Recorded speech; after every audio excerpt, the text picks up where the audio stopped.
because some people can't join, and then we need to be able to give them the info and stuff later. We have actually later today we've done a nice big recap. There was a lot talked about in the last two AMAs, especially the event, and it's taken us a little bit of time because we wanted to just make sure that we had everything. Some things have changed in the meantime, so we've just kind of like tweaked all of that, so that'll go out later today, and we'll also recap a lot of what's been happening over the past couple of weeks in an email tomorrow. So that's quite it'll be quite useful for you guys. I know a lot of people we post the recordings all the time, but it's good to be able to just aggregate and summarize all that in a more accessible format, because you don't want to have to listen through 90 minutes of talking just to get the really good parts.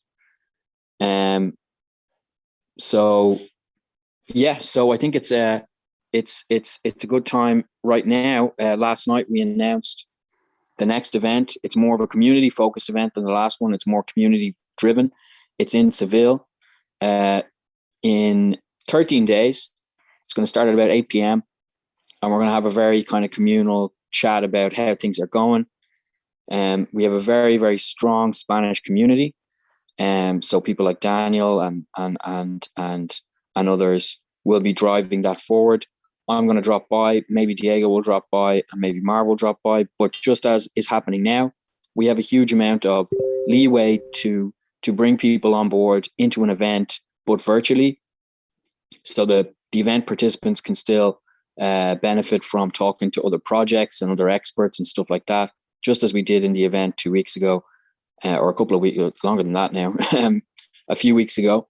But we can also kind of bring more people on board into the event from a speaker perspective without having to bring them all the way to Seville or London or wherever. So if you take a look in our announcements, you'll see that we've already made the Eventbrite link public. If you want to come along, if you're a bit unsure and you're not sure whether you can come along or not, then it's still okay to just grab a spot and then just let me know or cancel if closer to the date you can't actually attend. It's going to be fun. Seville is pretty easy to get to for anybody in Spain. It's really worth coming along on the evening. I think that people who joined us in the last AMA or in the last event, we enjoyed it. We had fun. So it will be a worthwhile thing. And it's always good to kind of put a public face to the Cherry project, which is good to do. I think I'll definitely be there. And as I said, Marv and Diego might join as well. We'll see. So that's quite exciting. In other news, there's a lot of things, as I mentioned, that will be announced in the next few days. The mainnet will absolutely be delivered on time. We have our 72-hour window, and it's going to drop then. What we're looking at internally is making sure that our marketing is all put in place, and kind of all of our ducks are in a row in that respect, especially given the fact that the mainnet launch is good in and of itself because it shows how powerful the Cherry chain is and all the things that can be done with it.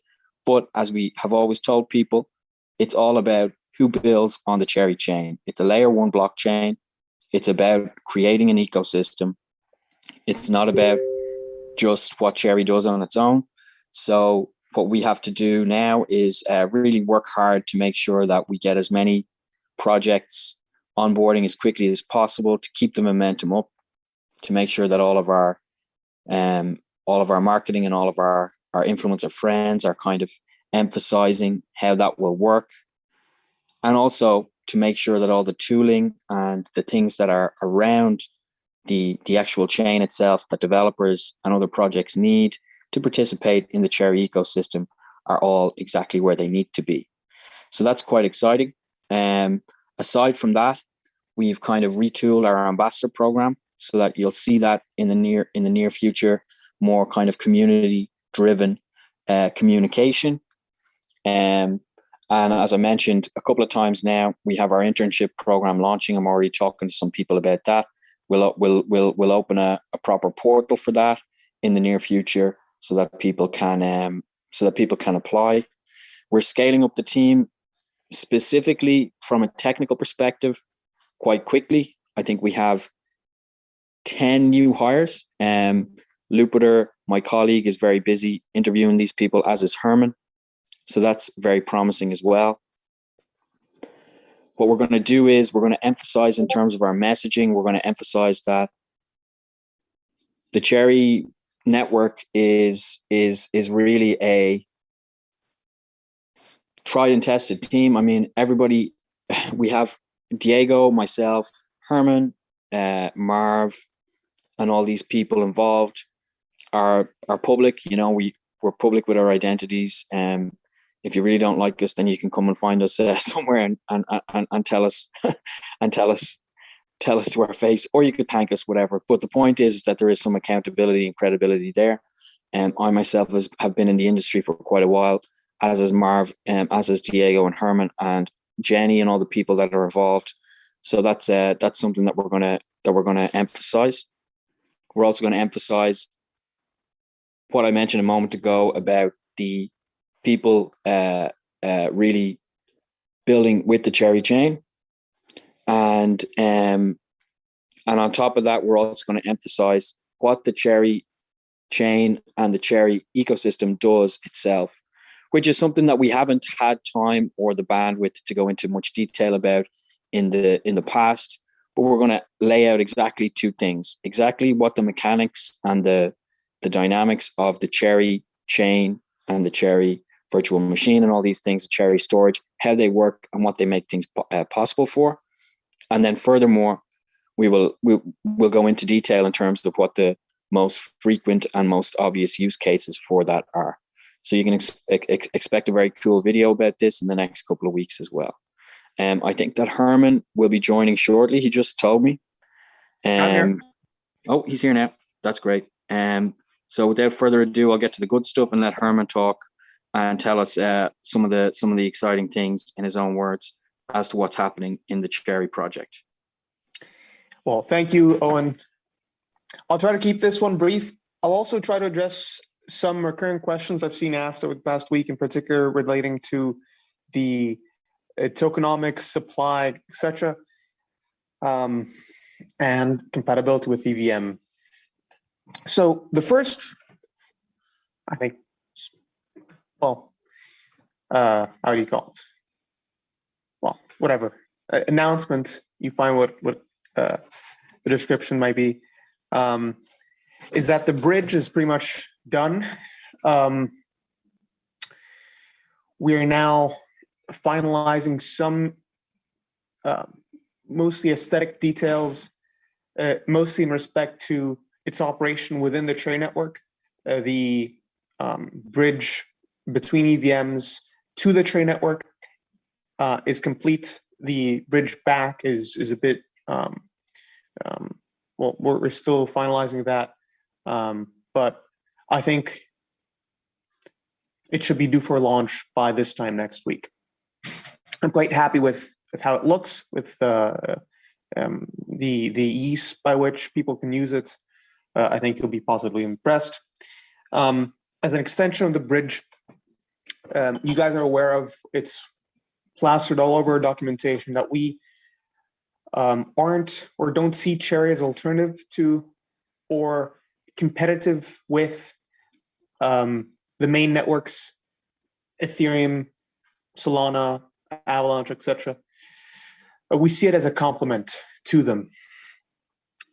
By that, as we have a bridge, we also want to introduce new and more deep interoperability channels by which users using these general purpose networks can interact with the features of Cherry, access its features, and vice versa. Apps or services on Cherry can access this much broader and more generalized audience that already exists on EVMs.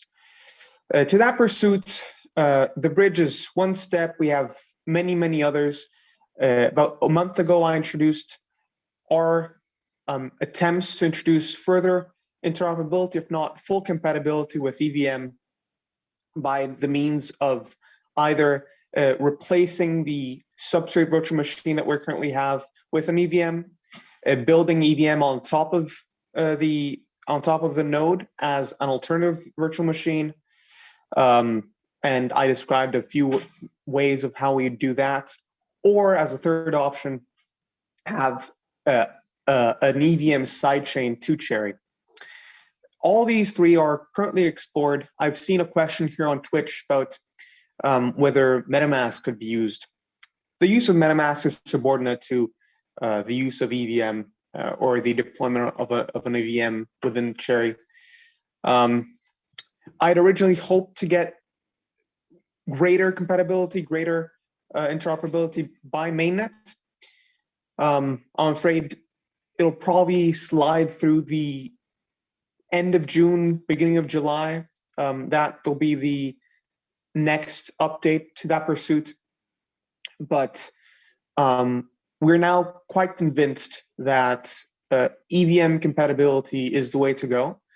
So if not in the very short term, definitely within Q3, Q4, you guys should expect to be able to use MetaMask, as well as deploy your Solidity contracts as they are, with no additional compilation, etc., no conversion to our native Ink smart contract language directly on the trade chain via either comprehensive interoperability channels or EVM compatibility, as I mentioned earlier. That's pretty much all there was missing from our planned mainnet objective. Beside that, upon mainnet, you'll be able to interact with the mainnet pretty completely. If you've been following, Trade.place has been updated consistently with the features specific to the testnet and as they will be expressed in mainnet. So you'll be able to certainly transfer tokens, review tokens, balances. Trade.place also has an explorer. But in addition to that, something that's specific to Cherry, we also have a treasury system with a DAO. People will be able to make proposals, and holders of governance tokens. And the way DAOs are expressed with governance tokens, as has already been covered in the previous AMA, you'll be able to vote on these proposals.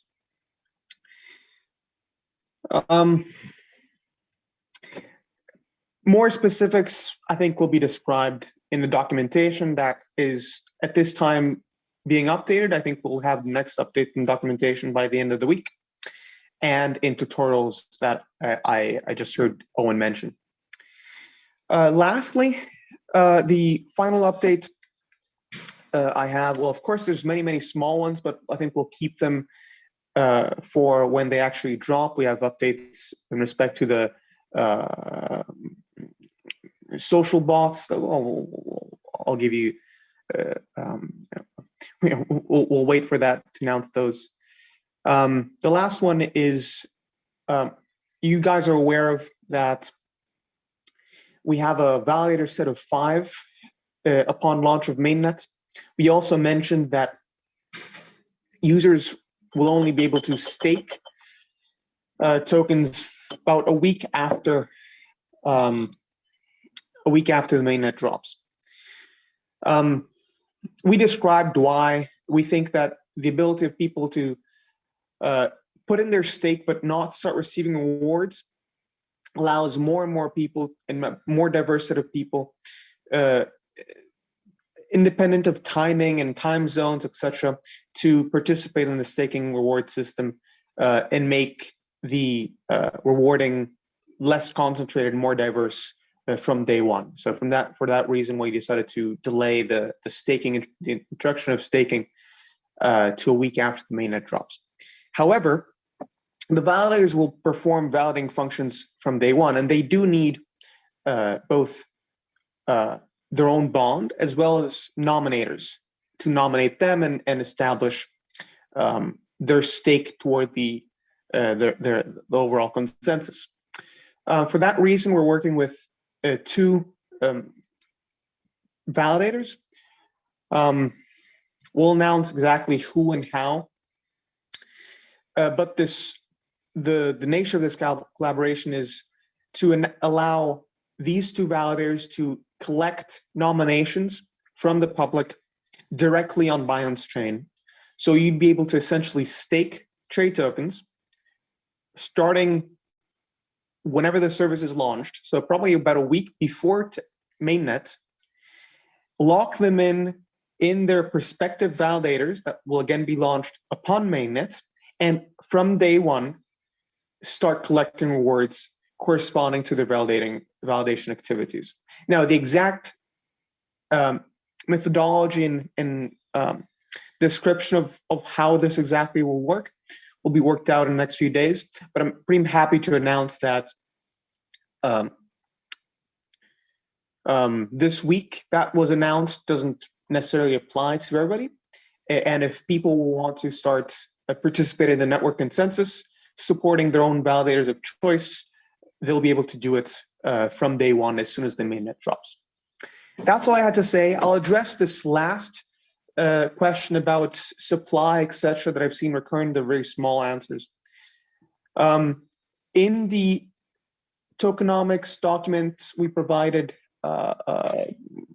during the token sale, you can find them at share.to/sharenomics. We described that the token supply is of 600 million tokens. Now, what that means is that upon the token generation, we have generated a hypothetical 600 million tokens that is allocated, invested to the stakeholders specified over a time of over a 5-year period. In addition to these tokens, we also have the blockchain rewards, blockchain token issuance, which is separate to this 600 million. So while 600 million is indeed the present circulating plus frozen supply, in addition to that, we also have a specified and cleared token emission. We have a Google sheet that was going around on the Telegram group. I'll try to post it again. If you go back to read this, the transcript of this presentation today, of this AMA today, we'll have it linked there too. And that spreadsheet describes the token emission of the blockchain itself, and the token emission of the blockchain does not have a token limit. Does not have a maximum limit. There isn't a 21 million Bitcoin, for example, that upon reached, no new Bitcoins will be minted. This is due for a variety of reasons. We'll try to make a blog about this, reasoning or making the reasoning more public. It's to do with how staking works. It's to do with how consensus is driven. It's also has to do with how our DAO is funded. So, for example, 2 million cherry tokens are minted every month or every governance cycle period to be distributed to winning proposals. So the token emission is a combination of the validator fees, staking fees, which is a subset of validator fees, and treasury distributions, as well as the network provided rewards for those users who lend their storage to the Cherry storage module. So there's a bit more complexity than the $600 million hypothetical limit. The $600 million, as I mentioned earlier, is just what would be the circulating supply if all vested token were liquid today. I hope that clarified that. Perhaps it didn't, but we'll try to associate some documentation to the transcript of this conversation, and going forward, add more documentation about this to make this stark and clear. That's all I had for today. Owen, Diego, whomever. Sure. Are you available to field a couple of questions, Herman, that we've got throughout the chat? I'm available all through the day. Okay, perfect. So, first of all, this is probably not a good question. I probably should check it with you first, but LioPay are one of the bigger holders of the tokens, and people want to know what our relationship with them is. and I'm not sure you can clarify that now. Maybe it's something that should be clarified later. They're just one of our partners, but people were curious as to what the relationship was. Sure. They are indeed a partner. We'll probably describe the nature of the partnership in a joint announcement, so I won't spoiler too much. Just to clarify, if you guys are just referring to the second wallet by largest holding within the Binance chain holders list, rich list, that is a bit deceitful because, as I mentioned earlier, there are other participants to the tokenomics, such as Cherry Labs, that also have a stake, but whose stake isn't expressed within the Binance chain. It's rather expressed within the mainnet, where it will be expressed in the mainnet upon launch. So a comprehensive rich list, I think, will be probably more real, more faithful to see from the mainnet explorer once it's public.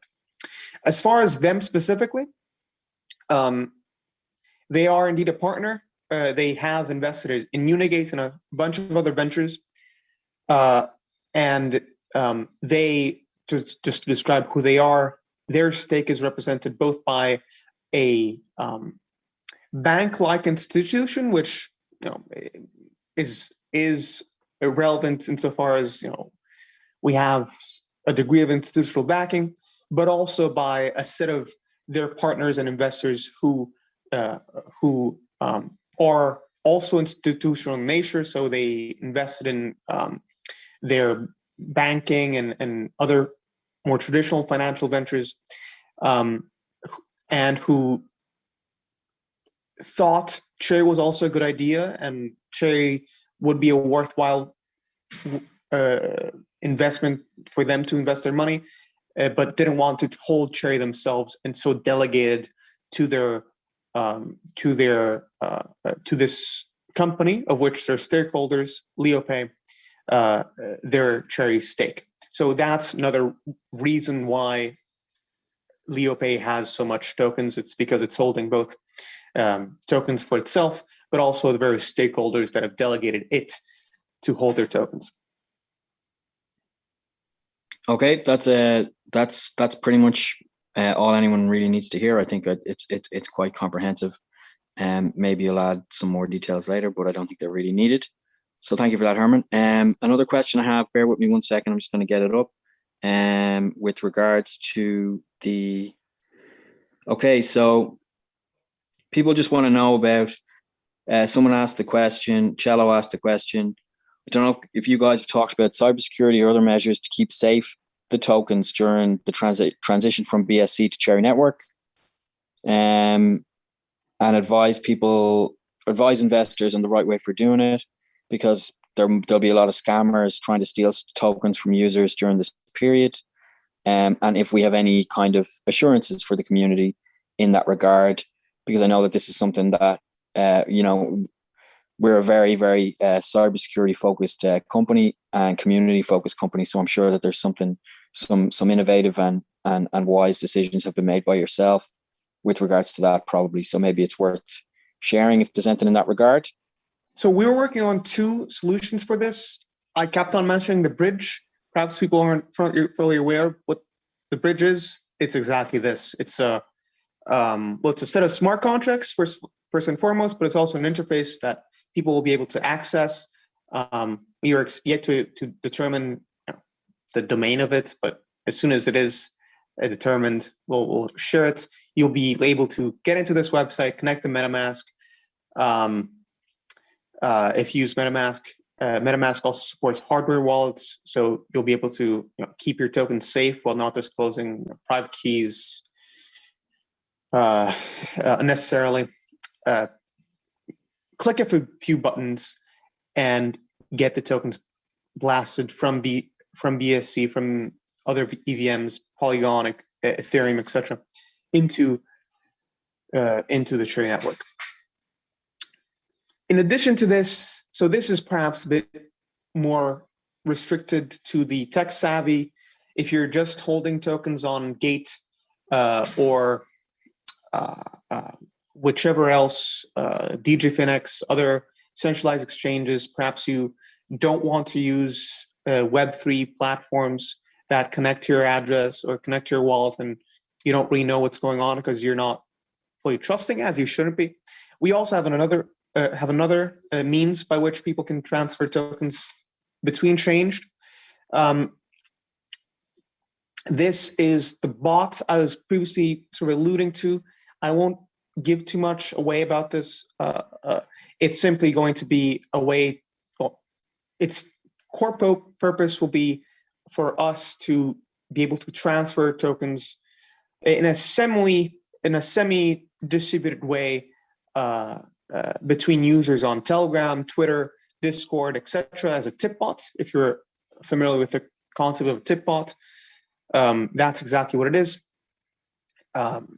Though not in a fully centralized way, we have some neat technology that backs it so that whomever holds the keys of the tip bot doesn't actually wield over control over the tokens locked within the tip bot. But again, people will also be able to use this more softcore means to transfer money from one wallet to another without going through the interface, calling the smart contracts, etc. Okay, thank you, Herman. That's quite comprehensive again. So Daniel asked a question which you may have already addressed. Just he wanted to clarify that people will be able to stake through BSC too, also through BSC with two validators. Is that what you mentioned? So we'll describe exactly how this would work, but what basically would happen, if I know Daniel is always interested in learning how these things work on a more practical side, what would essentially be actually happening is that these validators would accept these tokens on BSC. They would then, on their staked users' behalf, bridge the tokens upon launch. So in the first few blocks of the mainnet launch, to wallets whose description will be determined and described at some later points. And then once they are bridged, they would then automatically point them or nominate these tokens to their validator and thus stake with them. Okay. So to the answer, or to the question, will the staking be done with BSC? No, not quite. But for all intents and purposes, yes. Okay. Yeah. So that's pretty a practical answer. I think I'm going to just briefly have a quick look to see if there's any other outstanding kind of questions. So I think you've already addressed this, but when the bridge opens, is it okay if someone doesn't use the bridge immediately and they keep cherrying in their BSC wallet for quite a while? We will continue to support all the chains we already launched on, Polygon, Binance Chain, and Ethereum. We're probably going to add to these. Actually, we're probably going to launch another token on Avalanche. The sorts of these tokens is actually positive. We don't plan to phase them out at all, mostly in light of the complementary objective that I described at the start of this conversation. We know EVM will always be the main platform where smart contracts are launched. I think we don't really have to combat this trend.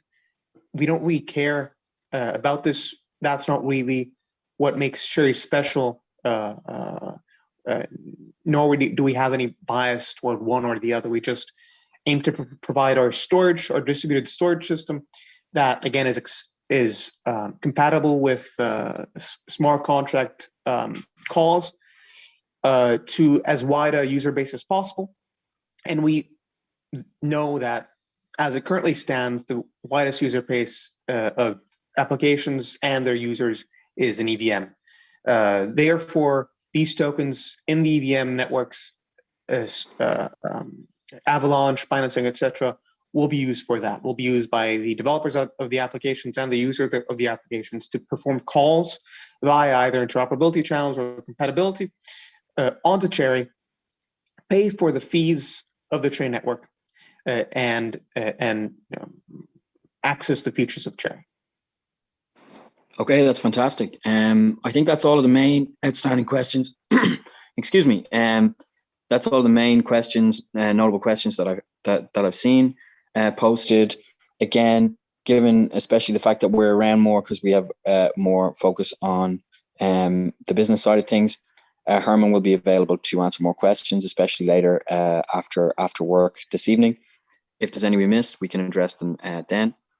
Also, thanks for updating us on everything there, Herman. I know we've got a couple of cool announcements coming up in the next few days or in the next week or so. So that will keep the momentum going quite well through the next couple of weeks towards the mainnet launch. I think that we're good at addressing everybody's concerns, and it's always good that you can succinctly go through these things and update everybody every week. So I know the community and myself, we're all very happy and appreciative for that. So thank you, Herman.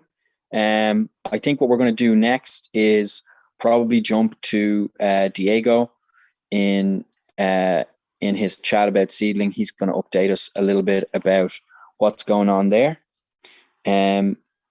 It's quite an interesting situation that the guys find themselves in, because obviously the launchpad aspect of things is very, very, to a certain extent, impacted by the market forces and stuff. But the Seedling community and the Seedling management have done well in that regard. So Diego, I'm just going to check if Diego's here at the moment.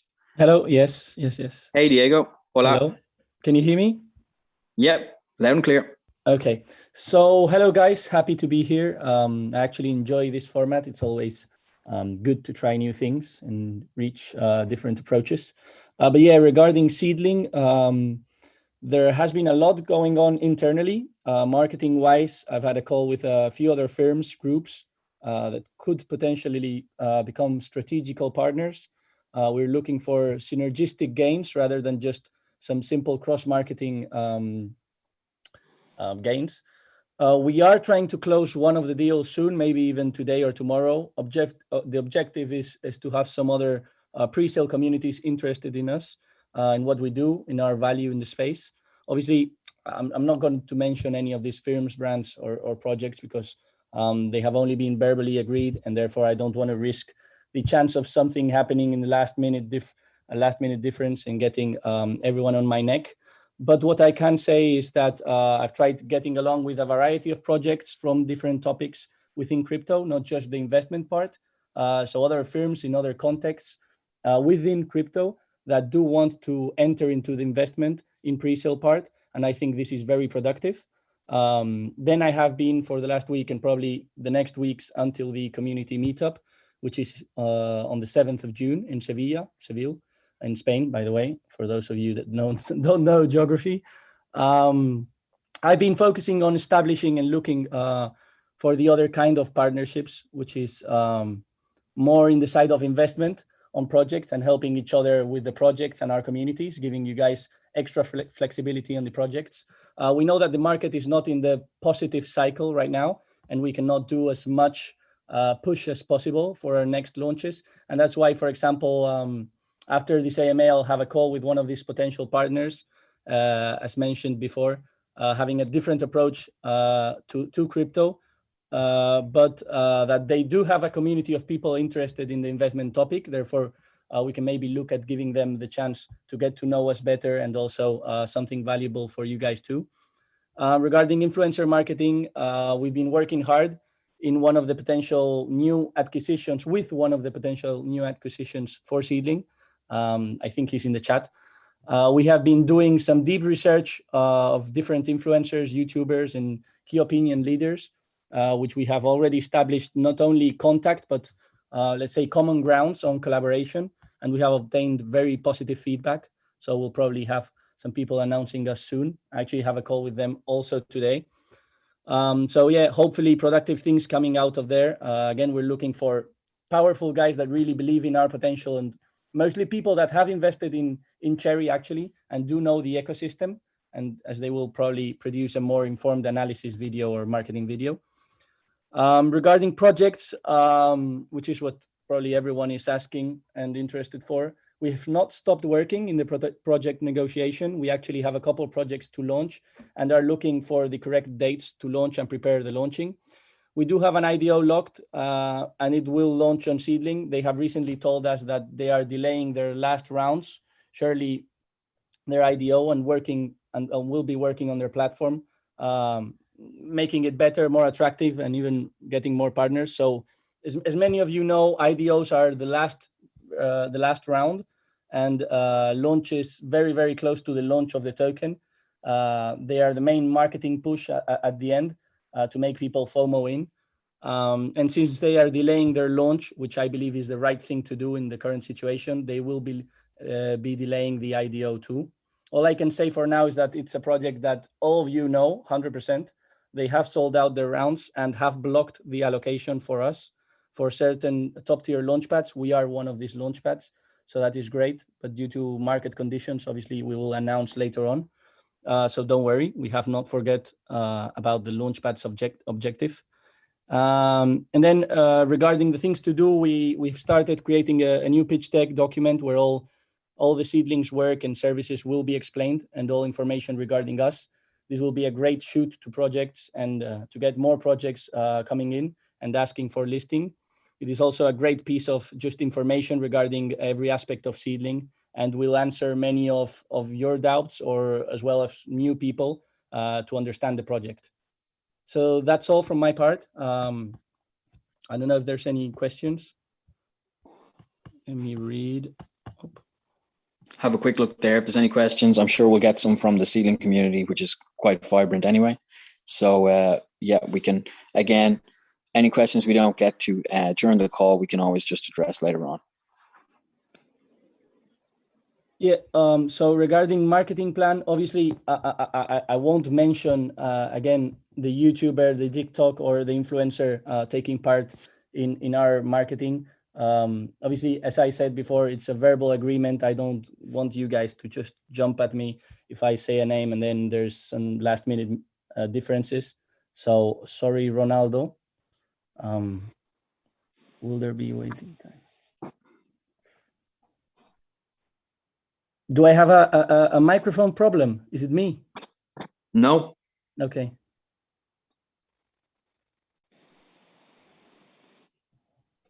Yeah, so the DEX, the Unigate DEX will launch pretty much, will be listed in Seedling pretty much around, I don't have a definite date, but will be launched around mainnet launch, maybe slightly after, but yeah, around those dates.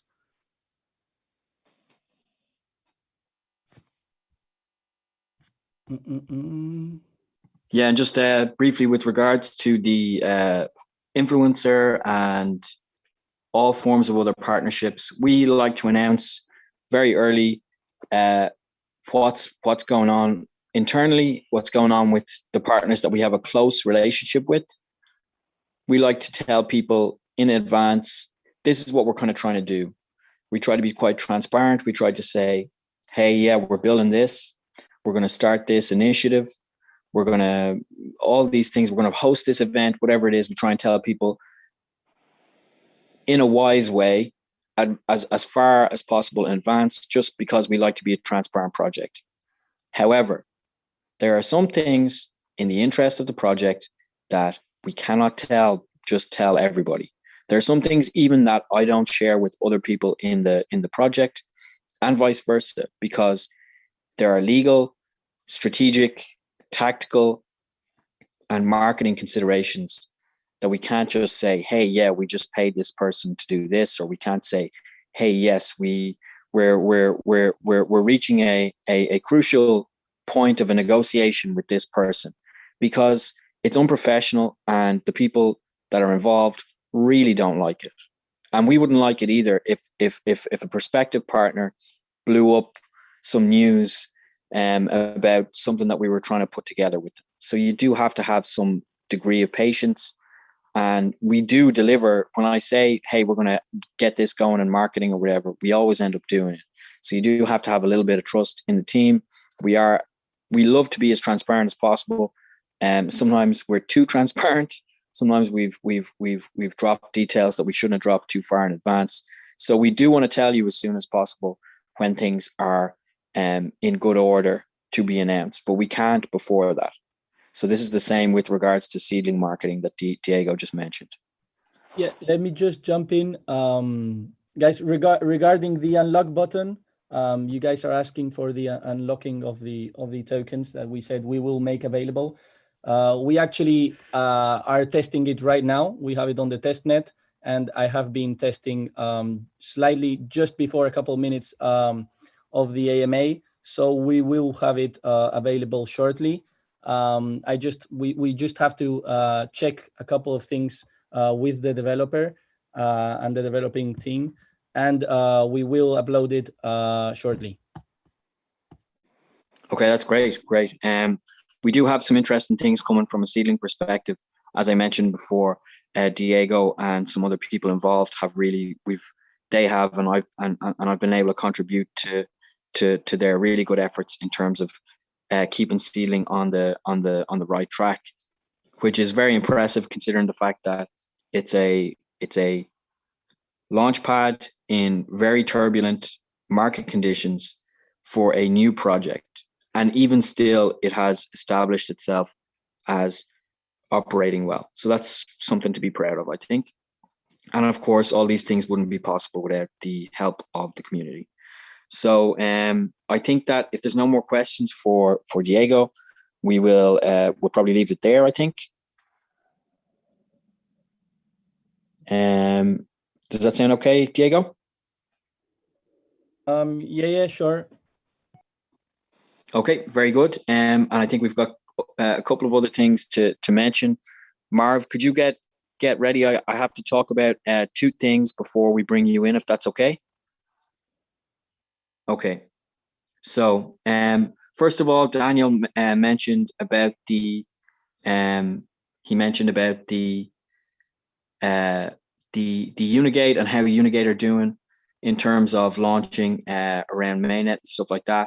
It's a very ambitious and very, very promising project with a lot of substance, a lot of technical substance, but we're pleased to say that they are making good progress in that regard. We should have more details in the near future. We're cooperating quite closely with all the different projects that are within the Cherry umbrella, that are associated with Cherry, or that are just partnered with us. And we're going to be able to disclose some of the details of those things in the near future as well. Myself and Herman were just speaking to a partner earlier about this and how to make sure that everything is announced in good time as soon as we can. So that's the first thing. The second thing is another thing that we've been discussing earlier, internally. It's how we're going to manage communication from now on. On Mondays, Herman is going to release a short-term roadmap for everything that's coming up in the near future in the next 7 to 10 days. How that links up with our more medium and long-term roadmap, that'll all be updated in brief on a Monday, probably. On a Tuesday, we'll send out our weekly newsletter, which will cover everything. On Wednesday, like today, we'll have our AMA. On Thursday, we'll have the AMA recap and update you with any details that have since come to light. And then on Friday, we always have we'll keep going with our Cherry research update. Research.cherry.network is quite cool if you guys want to look at the more high level and theoretical aspects of what's going on and what's on our radar. And we'll also have more discussions throughout the week, and then all the incidental marketing and communication that happens throughout the week, of course, will come along that way as well. So with that in mind, I just wanted to update people about that, and that's the tempo and framework of our communications that you can expect in the near future, starting from next week, actually. So I'm going to just bring in Marv now. Marv's going to tell us a little bit about Cherish in brief, and then we're going to jump into the quiz in a few minutes. So Marv, are you there?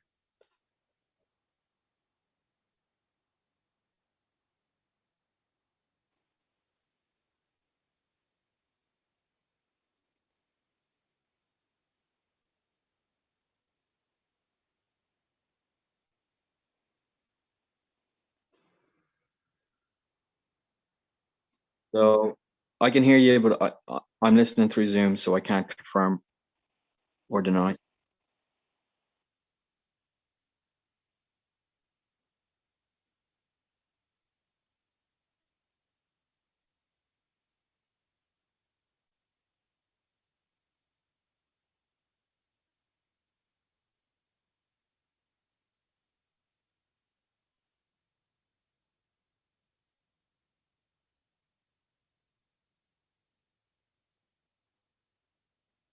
Sorry, Marv. They can't hear you. They cannot hear you.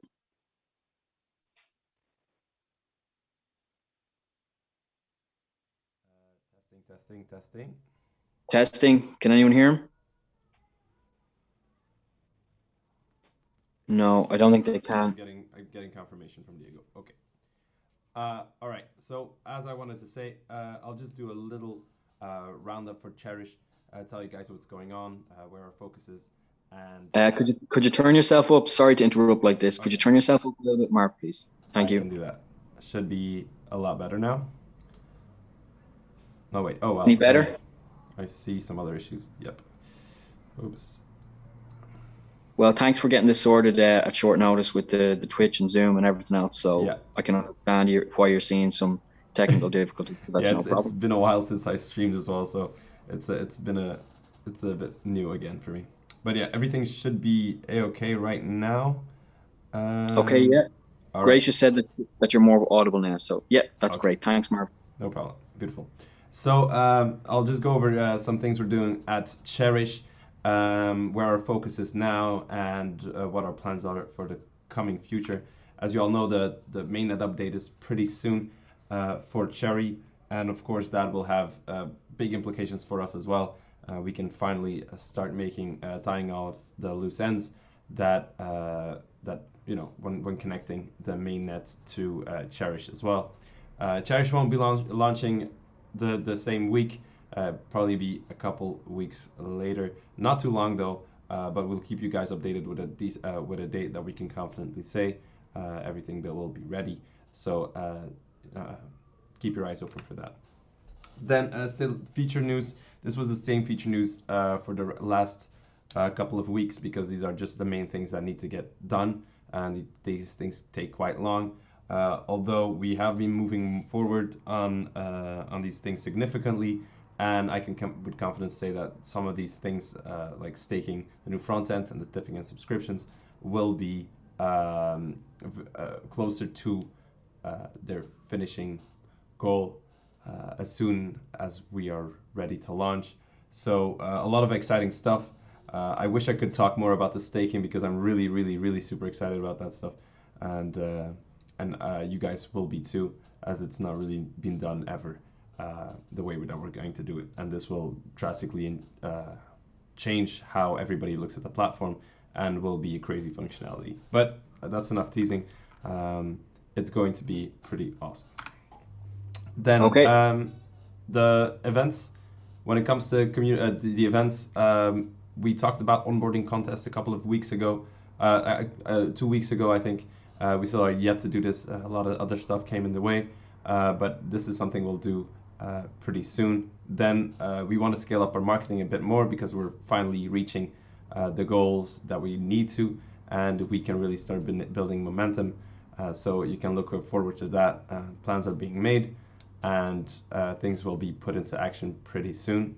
Then we want to get some more ambassador on board, people to help us with all sorts of things around Cherish. Some of you will have noticed that you've been put into some groups at Cherry. So we want to do that with Cherish as well, and we need some new ingenuity and activated people for ambassadors at Cherish. So I will be looking in chat and plucking some of you out to get involved with me and the team. And then other developments. This week we onboarded Harmonia. This is one of her images to the right here.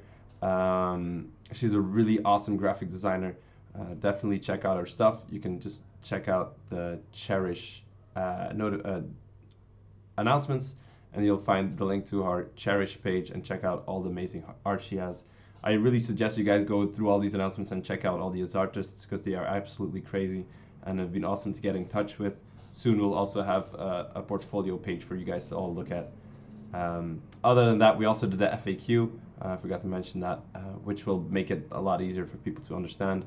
But that's also something we're working on, making Cherish a bit more understandable, because there's a lot of stuff happening with Cherish and a lot of things to say, and sometimes it can get a lot to understand at once. So we're trying our best to make everything more understandable and logical for you guys. And then we're looking at restarting the newsletter because a lot of people were interested in that. So that might be coming in the coming weeks as well. And that's pretty much it for Cherish. That's great. Thank you, Marv. Very, very encouraging things. And it'll be interesting to see how quickly we can get some functionality up and running and how that flourishes after the mainnet launches, because we really have put a lot of effort, Marv and John and everybody else, Bobby as well. I don't know if Bobby's listening in, but shout out to Bobby, who have helped to kind of, make the initial contact with the creative community. And we know that we have some really cool creators that are coming on board. We didn't pay them tons of money to come on board. We didn't pay them any money at all. We just explained to them the vision of Cherish, and lots of them were really like, yeah, this is cool. I want in, and I want to get involved. So that's excellent. So yeah, thanks for that, Marv. I can't see any questions specific to Cherish at the moment. But what I'm going to do is, yeah, I saw one question. I know Herman's still on the call. Maybe he wants to jump in on this one. It's a more general question, but I'll be brief in answering it. Daniel Kowalczyk asked, can you tell us if there's been anything recently that has given you the most trouble? Is it missing programmers or something like that? That's a good question. It's a more broad question. I'll try and answer it really quickly from my perspective.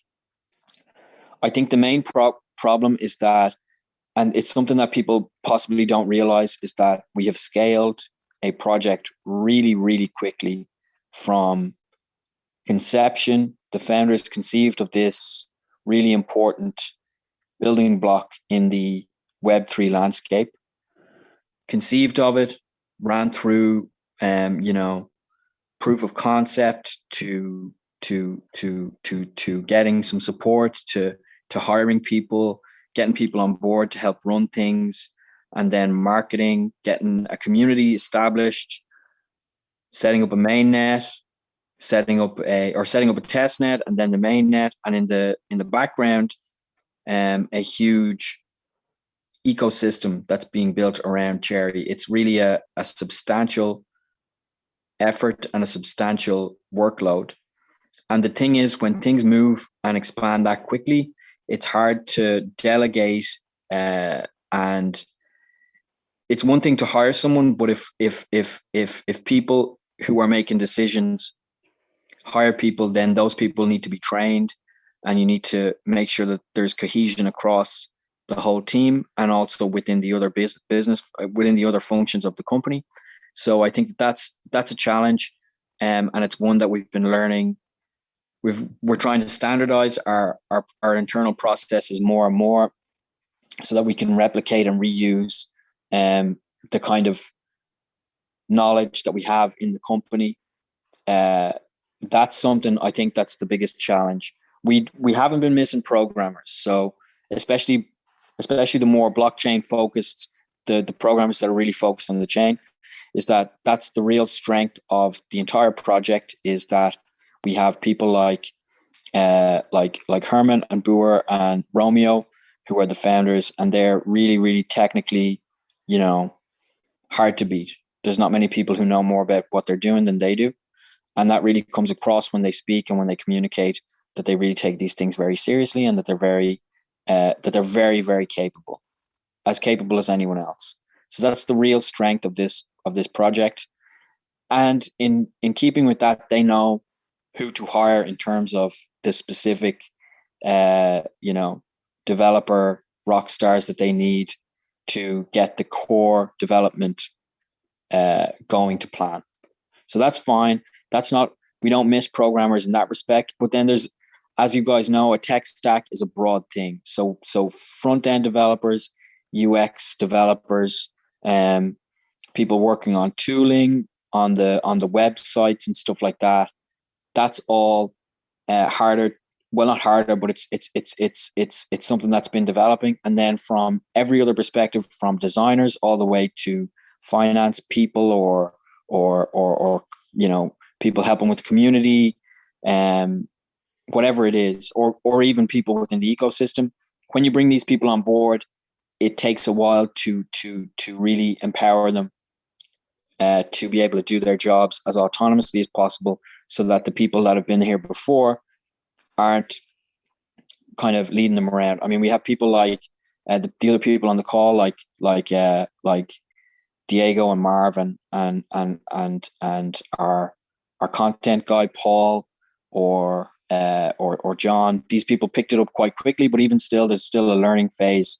There's still a learning curve involved in all that. So I think that's probably the main kind of obstacle that we've experienced a little bit in the past couple of months.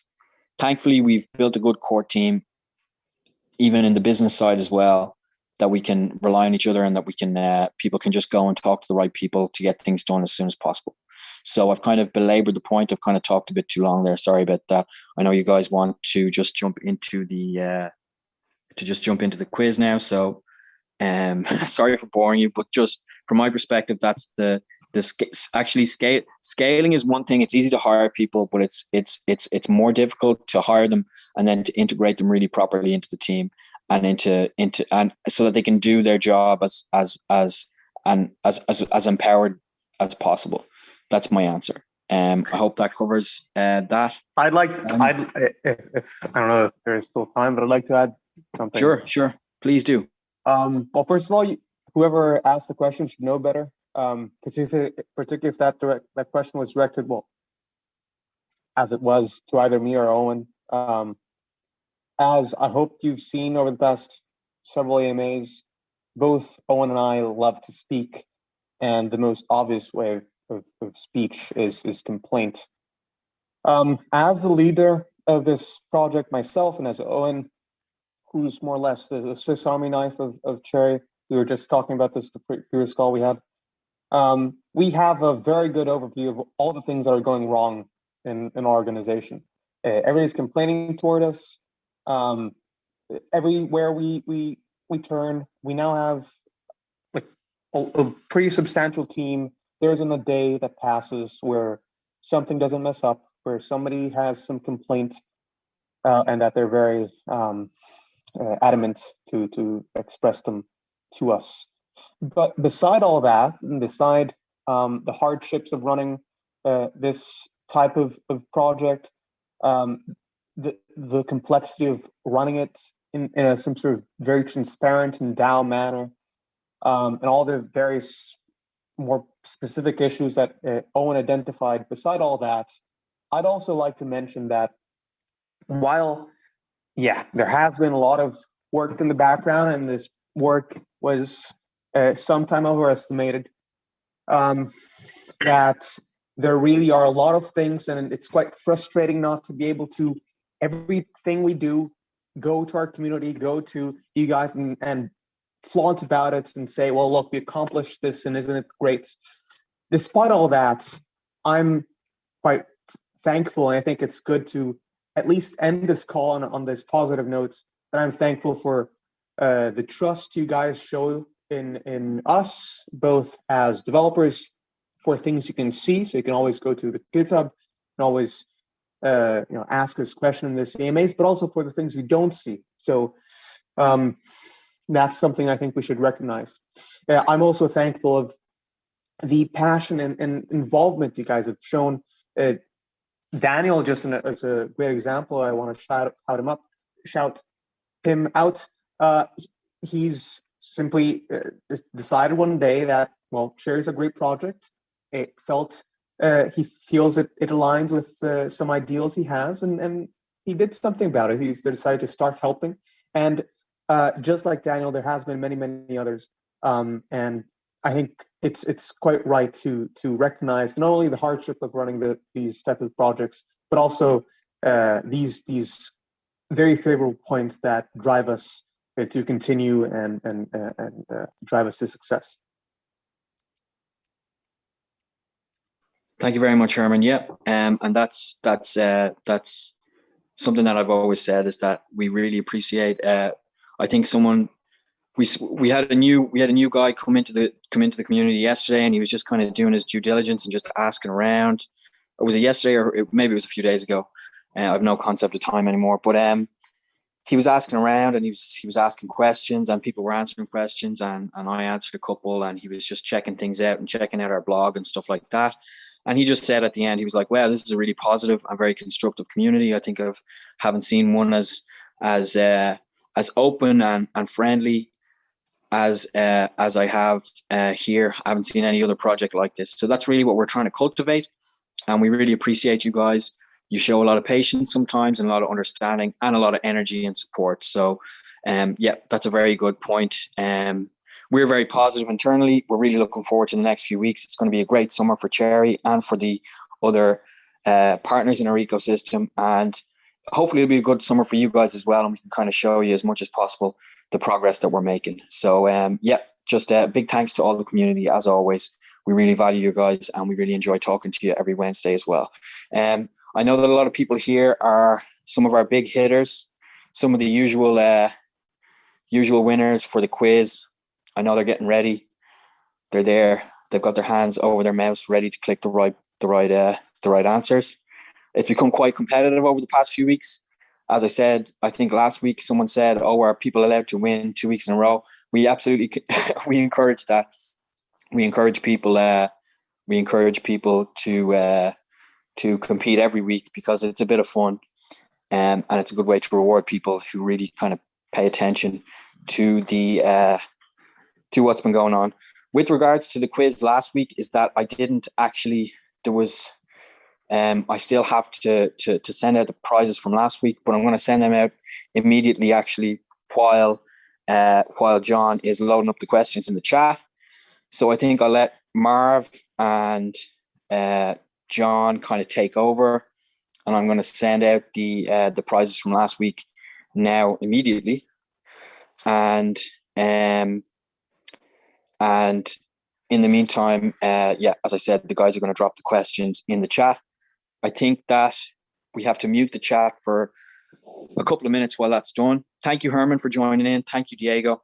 Thank you, Marv, and everybody else that helped with this. I think John's going to drop the questions in now while I go and pay people. So I'll leave you guys to that. I might join in at the end after you've answered the questions, maybe not. If I don't talk to you later, thank you all for joining in again. It was a fun AMA. We kept it almost under an hour, so that's good. Anybody who is located in Sevilla or España or anywhere near, please come along in 2 weeks, 13 days actually. It's going to be really, really fun. Last time around, we had a really good chat, and it was just good.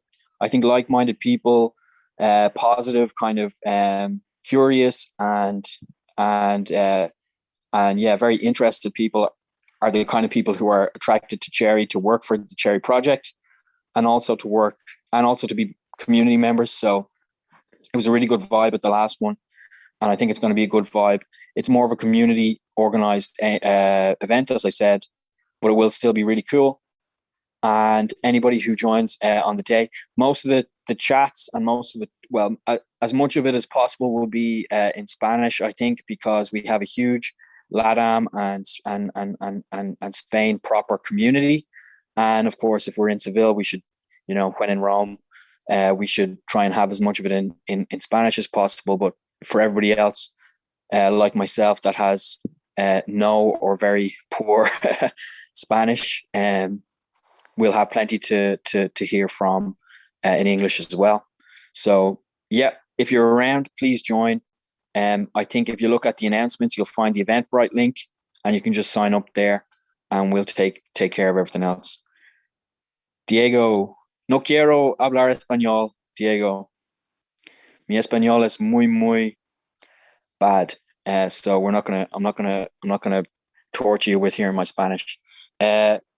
John, can you mute the chat maybe, and throw the questions in if you don't mind? And yeah, so thank you all for joining. And we'll be in touch with the recaps in the next 24 hours and stuff like that. Okay. Claro, ahora el quiz es en español. No, we're going to keep Ahora? it. No. No, hoy. Let's keep it. Hoy. En dos semanas el quiz será en español, okay? Yeah, sure. I promise. We'll have to polish that a bit before we do anything in Spanish. Duolingo every day. I won't embarrass the the team with my Spanish skills. All right, so the first two questions are up already. John, shout to the races. First question was, when will Cherry mainnet be launched? I think you guys all have a good eye for this. Then how many validators have already been selected? And then the third question already, what type of positions did Herman say Cherry is currently hiring for? You guys are very quick on those buttons.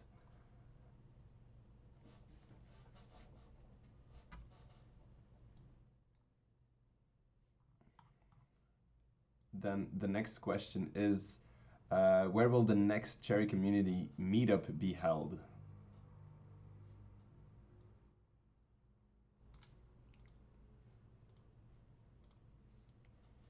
Then, I think maybe the last question already, what is the Cherry IPFS store called? I see John typing. Okay, one final question.